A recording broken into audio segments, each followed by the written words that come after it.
أحمد ما فيديو أنزل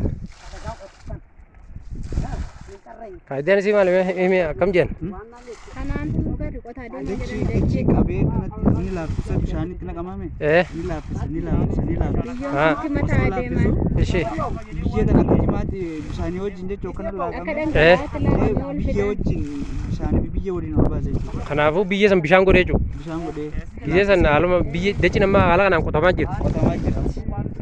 bishaan baasuu jiran سبودة بشان كان قالوا جل كم يشودا كان نقول لا كده يشول ده بسوي جل كم بشانو في ثاني تناقو Eh. ها أديرو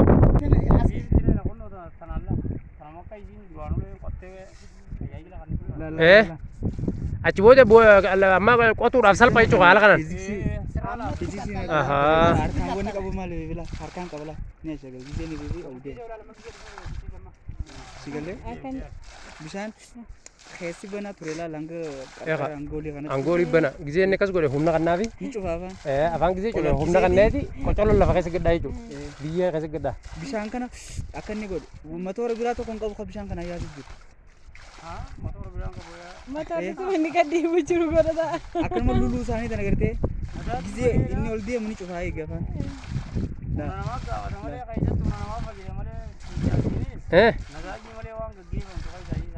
Papa amma isin mala aadaati moo kun maashina tokko malee baasuu jirtan jechuudha. كنا في ورا بينا في ورا Imor rana sita barsa ina fete mat. Keessa kasaa as ban eegale galchi. Bari dinaroo ta'ee jira.